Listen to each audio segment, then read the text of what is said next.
साथियों नमस्कार, मेरा नाम प्रशांत है और आप देखना शुरू कर चुके हैं आपका अपना channel the conflict lens TCL। Iran अब जो है आर पार के मूड में उतर चुका है। बागेर कालिबाफ का एक बयान आया और उस बयान से आने वाली जो जंग है, आने वाले दिनों में जिस तरीके का स्वरूप होगा जंग का, वो साफ हो गया, एकदम क्लियर हो गया है। और साथ में एक बयान ईरान के स्टेट टेलीविजन चैनल पर प्रसारित किया गया, वो बयान बता रहा है कि कहीं मिडिल ईस्ट का पूरा चेहरा तो ईरान बदलने की तैयारी नहीं कर चुका है। बहरीन से लेकर के दोस्तों, और सीधे तौर पर आप कह लीजिए कि यूएई तक, बहरीन और यूएई पर कब्जे की तैयारी तो नहीं कर रहा है ईरान। ये बात क्यों कही जा रही है? क्योंकि यह बयान उस सवाल के जवाब में आया जिसमें अमेरिका और इजराइल द्वारा ग्राउंड ट्रूप्स ईरान में उतारने की चर्चा पिछले 2 दिन से बहुत तेजी से, और यह चर्चा ऐसे ही नहीं हो रही है। यह चर्चा इसलिए हो रही है क्योंकि डोनाल्ड ट्रंप ने अभी 3 दिन 4 दिन पहले जो बात कही, 2 दिन पहले, कि सीज फायर को लेकर के 5 दिन तक जो है हम चाहते हैं कि कोई हमला हम नहीं करेंगे, और इसके लिए यह कहा जा रहा है कि डोनाल्ड ट्रंप दरअसल टाइम बाई कर रहे हैं मिडिल ईस्ट में अपनी मौजूदगी को और ज्यादा मजबूत करने के लिए, ग्राउंड ट्रूप्स भेजने के लिए। देखिए, इस पूरी खबर पर मैं आपको विस्तार से अभी जानकारी दूंगा। आपको जो ताजा हमले ईरान की तरफ से इजराइल के अलग अलग शहरों पर किए गए हैं, इलाके में किए गए हैं, वो भी बताऊंगा, और कैसे हडेरा पावर प्लांट को तबाह कर दिया ईरान ने, वो तस्वीरें भी आपको दिखाऊंगा। और इसके अलावा दोस्तों, डिमोना जो इनकी न्यूक्लियर फैसिलिटी है, उससे जुड़ी एक बड़ी खबर निकल के सामने आई, जिस पर 3-4 दिन पहले अभी ईरान ने हमला किया था और बहुत सारे लोग उसमें बताया गया था कि मारे गए हैं और बहुत सारी कैजुअलिटीज हुई थी, बहुत सारा नुकसान हुआ था उसमें। तमाम सारी खबरें हैं। इसके अलावा इराक पर हमला करके अमेरिका ने एक तरीके से आप ये कह लीजिए कि आ बैल मुझे मारने वाली स्थिति पैदा कर ली है अपने सामने। बहुत सारी खबरें हैं। सबसे पहले वही उसी तस्वीर पर हम लौटते हैं जो इस वक्त चर्चा है। देखिए, मैं हमलों की खबरें, जहां जहां अटैक हुए हैं, कौन कौन लोग किस किस तरीके से चीजें हुई, वो मैं अभी आपको बताऊंगा, लेकिन ये आपके लिए जानना ज्यादा जरूरी है। ये ईरानी स्टेट टीवी पर एक बयान दिया गया और इस बयान में यह दावा किया गया कि अगर, ये वीडियो देखिए जरा, इस बयान में बाकायदा ये दावा किया गया, अगर जो है अमेरिका ने ग्राउंड पर सेना उतारी तो यूएई और बहरीन पर ईरान कब्जा करेगा। ईरान का सरकारी टेलीविजन IRIB के हवाले से यह कहा गया कि अमेरिका कोई गलती करता है तो ईरान की सेना यूएई और बहरीन के तटों पर कब्जा करने के लिए तैयार है और पूरे क्षेत्र का, पूरे रीजन का नक्शा बदल सकता है। यह सीधे तौर पर दोस्तों यह कहा गया है। यह ट्वीट सुलेमान अहमद ने देखिए किया और इसमें यही दावा किया गया, बताया गया कि if the United state make a mistake, Irani arm forces are ready to seize the coastal line of UAE and Bahrain and reshape the region। कहा गया कि अगर कोई भी गलती अमेरिका ने की, घुसपैठ की, तो ये उसकी सबसे बड़ी गलती होगी और ये एक तरीके से पूरे रीजन को रीशेप करने वाली गलती होगी। और कहा कि यूएई और बहरीन के कोस्टल लाइन पर हम कब्जा कर लेंगे। सीधे तौर पर यह बात कही गई है। अब इसी को लेकर के एक और ये देखिए जरा, ग्लोबल सर्विलांस ने एक वीडियो जारी किया। ये दरअसल बताता है कि अगर ग्राउंड ट्रूप्स उतरेंगे तो फिर स्थितियां क्या होंगी, क्योंकि अभी तो सारा मामला हवा में है, मिसाइलों में है, फाइटर जेट्स में है, जो दिख नहीं रहा, आता है, हमला करता, चला जाता है। लेकिन अगर ये स्थितियां बनी तो आप सोचिए कि जो एक तरीके से जो कन्वेंशनल वॉरफेयर है वो कहीं ना कहीं देखने को मिलेगा। ग्लोबल सर्विलांस देखिए क्या लिख रहा है। Iran threatens to seize UAE and Bahrain coastal line if US deploy more troops. Iran is preparing to take over UAE with the ground invasion if the US put troops on the ground. IRIB ने ये जो बयान दिया उसको लेकर के इसमें सीधे तौर पर ये बात दोस्तों कही गई है। और ये सब कुछ क्यों कहा जा रहा है? ये सब कुछ इसलिए कहा जा रहा है क्योंकि इस खबर को देखिए जरा, ये ट्विटर हैंडल है और इसमें देखिए बहुत सारी बातें बताई गई हैं। कहा गया कि United State and Israel are preparing to send approximately 12,000 special forces soldiers to Iran for foregone conclusion. ये बात देखिए, इसमें बहुत सारी बातें कही गई। मैं आपको इसको हिंदी में अनुवाद करके बता देता हूं। आपकी स्क्रीन पर ये जो ट्वीट है इसके मायने बहुत सारे हैं और इसी को लेकर के बाघेर कालीबाफ ने भी एक ट्वीट किया, वो भी अभी मैं आपको बताऊंगा। भाई इसमें क्या बताया गया?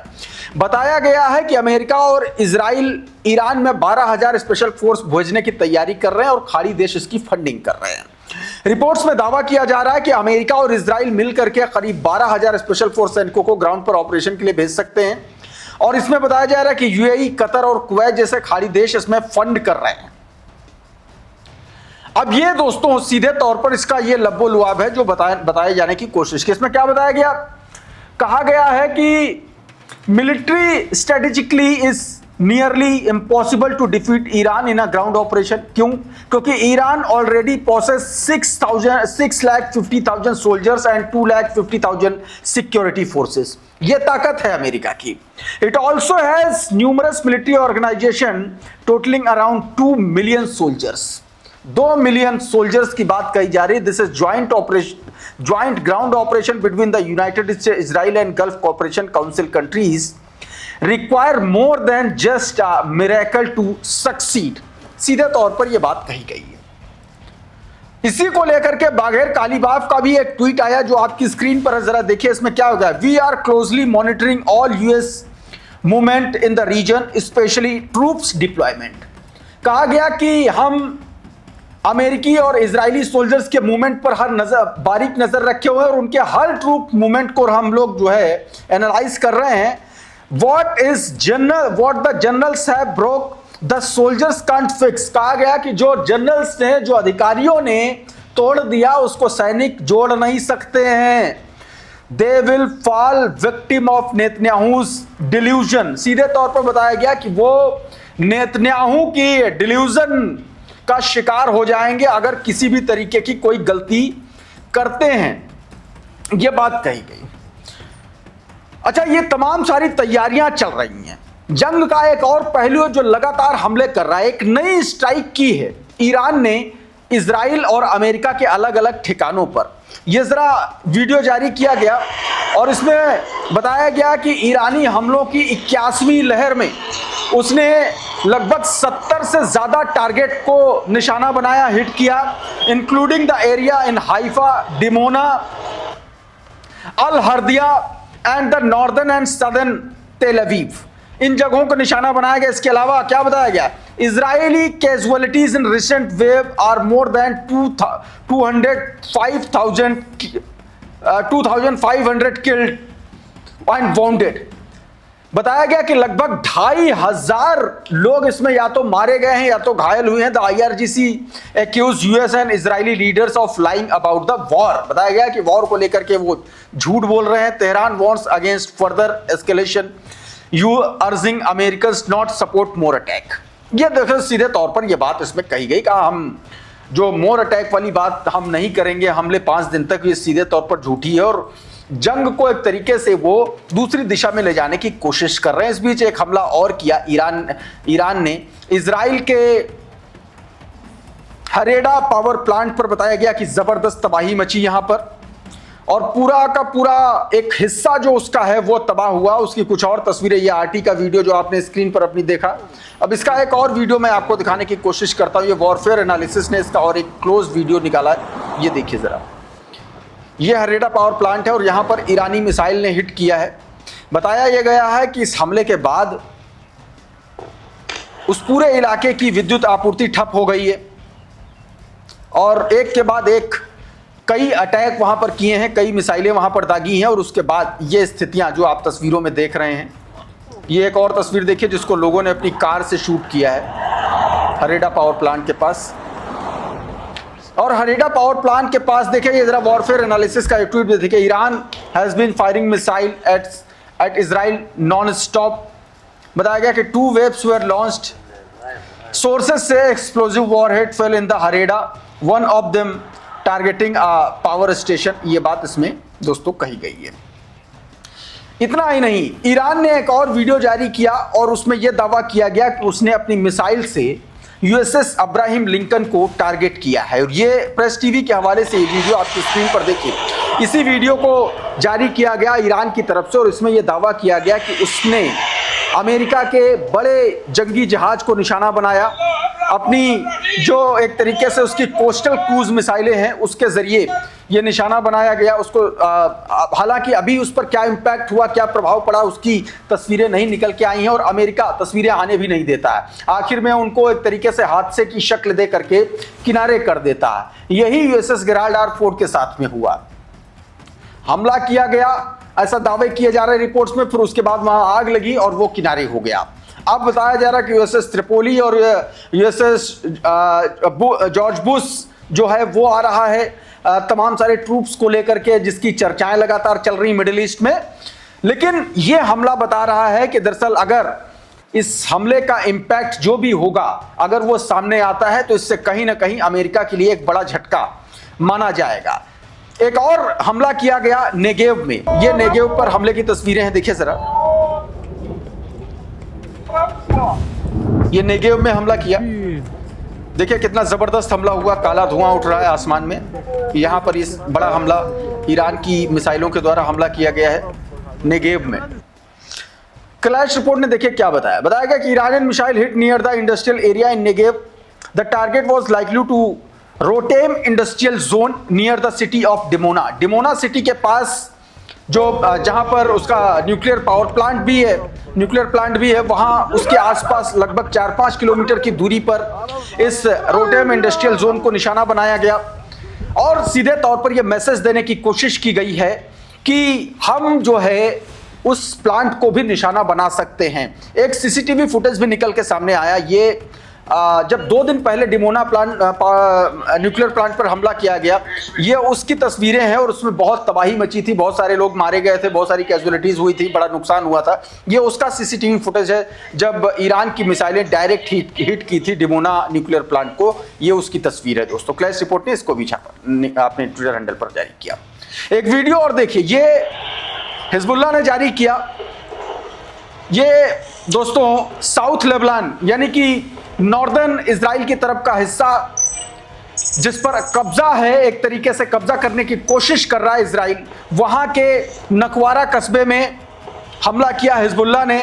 अपने रॉकेट और मिसाइल के जरिए हमला किया गया और वहां पर जो है उसके एक टैंक को उड़ाया गया और ये उसकी जो तस्वीरें हैं वो निकल के सामने आ रही हैं। आप साफ तौर पर देख सकते हैं किस तरीके से हिजबुल्लाह के लड़ाकों ने यहां पर हमला किया है। कुछ और तस्वीरें मैं आपको दिखाता हूं जो दरअसल डील को लेकर के चल रही हैं। आपको पता है कि डोनाल्ड ट्रंप ने सीज फायर को लेकर के कहा था, पाकिस्तान मध्यस्थता कर रहा था। पाकिस्तान की जो मध्यस्थता को लेकर के एक खबर है जो अल जजीरा ने जिसकी पुष्टि की है, ये आपकी स्क्रीन पर है। देखिए इसमें बताया ये गया है, अल जजीरा ने अपने सोर्सेस के हवाले से बताया कि ये कंफर्म किया है कि पाकिस्तान ने यूएस की सीज फायर मांगे ईरान के साथ शेयर की हैं। अल जजीरा के ओसामा बिन जावेद ने यह बताया है कि हम कंफर्म कर सकते हैं कि सीनियर पाकिस्तानी सोर्स ने अल जजीरा को बताया कि ट्रंप एडमिन की तरफ से पाकिस्तान को दिया गया एक डॉक्यूमेंट पाकिस्तान ने ईरानियों को दे दिया है और इसके बाद ईरानियों ने उसको एक तरीके से कूड़े में डाल दिया है। क्यों कूड़े में डाल दिया? क्योंकि ऐसी ऐसी शर्तें रख दी हैं जिसको लेकर के जंग ही शुरू हुई है एक तरीके से। वो शर्तें आप देखिए आपकी स्क्रीन पर, कौन कौन की शर्तें डाल दी हैं ईरान ने अमेरिका के सामने। कहा गया कि गल्फ से सारे अमेरिकी सैन्य अड्डे हटाओ। दूसरा कहा कि इस बात की गारंटी की दो कि दोबारा भविष्य में ईरान पर हमला नहीं करोगे। तीसरा कहा कि हिजबुल्लाह पर जो इजराइल एयर स्ट्राइक कर रहा है वो तुरंत हमले बंद होने चाहिए। चौथा बताया कि जितने भी सैंक्शंस ईरान पर लगे हैं वो फौरन हटने चाहिए। बताया कि जो जंग की वजह से ईरान का नुकसान हुआ उसका हर्जाना पहले भरो, ये भी कहा। और साथ में कहा कि जो मिसाइल की दूरी को लेकर के तुम लोगों ने रिस्ट्रिक्शंस लगा रखे हैं वो फौरन हटना चाहिए। ये 2000-3000 किलोमीटर वाला जो बवाल है ये सब हटा दो फौरन, यही। और इसके अलावा बताया सबसे इंपॉर्टेंट, कहा कि स्टेट ऑफ हॉर्मुज पर पूरा कब्जा ईरान का होगा और स्टेट ऑफ हॉर्मुज से गुजरने वाले हर वेसल, हर शिप, हर ऑयल टैंकर से ईरान अब फीस वसूली करेगा। ये तमाम सारी शर्तें रख दी, जिसके बाद माना जा रहा है कि अब ये जंग एक नए चरण में प्रवेश करेगी, जिसकी आशंका शुरुआत से मैं कह रहा हूं जताई जा रही है ग्राउंड ऑपरेशन को लेकर के। इस बीच हंडाला जो साइबर हैकिंग ग्रुप है उसने एक तस्वीर जारी की, एक खबर उधर से निकल के आई जिसमें यह दावा किया गया कि मोसाद का पूर्व चीफ उसने जून महीने में जो ईरानी परमाणु साइंटिस्ट मारे गए थे उसका सीधा ऑर्डर उसने दिया था और उसका पूरा का पूरा कच्चा चिट्ठा सोशल मीडिया पर वायरल कर दिया। ये वो तस्वीरें हैं, आप अपनी स्क्रीन पर साफ तौर पर देख सकते हैं। उसका ईमेल आईडी पूरा हैक कर लिया और इन्हीं में वो दावा किया गया और ये तस्वीरें भी साझा की गई हैं। दोस्तों, इसमें क्या कुछ कहा गया, सुलेमान अहमद ने अपनी ट्वीट लिखा है और इस ट्वीट में आप साफ तौर पर देखिए, मैं आपको उसको हिंदी में समझाने की कोशिश करता हूं। इसमें दावा किया गया कि हैकिंग ग्रुप हंडाला का बड़ा दावा है कि पूर्व मोसाद चीफ का 14 GB सीक्रेट डेटा लीक हो गया है। हैकिंग ग्रुप हंडाला ने कहा है कि मोसाद के पूर्व प्रमुख तामिर पार्डो से जुड़ा करीब 14 GB संवेदनशील डेटा लीक कर दिया है। इस लीक में कथित तौर पर कई गुप्त ऑपरेशंस का खुलासा हुआ है, जिसमें ईरानी वैज्ञानिकों की टारगेट किलिंग से जुड़े हुए शामिल बताए जा रहे हैं। रिपोर्ट्स के अनुसार लीक हुए दस्तावेजों में यह भी आरोप लगाया गया है कि तामिर पार्डो का नाम सीधे तौर पर ईरानी वैज्ञानिकों की हत्या के आदेश से जोड़ा गया है। जिन वैज्ञानिकों का जिक्र सामने आया है उनमें से दुरिश रेजाई नेजाद और दूसरा मोस्बा अहमदी रोशन, ये नाम सामने आए हैं जिनके सीधे तौर पर हत्या का ऑर्डर इसने दिया था। यह बात इसमें दावा किया गया है। दोस्तों, तो साथियों, अभी के इस वीडियो में बहरहाल इतना ही। बहुत बहुत शुक्रिया, बहुत बहुत धन्यवाद। आप जुड़े रहिए आपके अपने channel the conflict lens TCL के साथ। नमस्कार।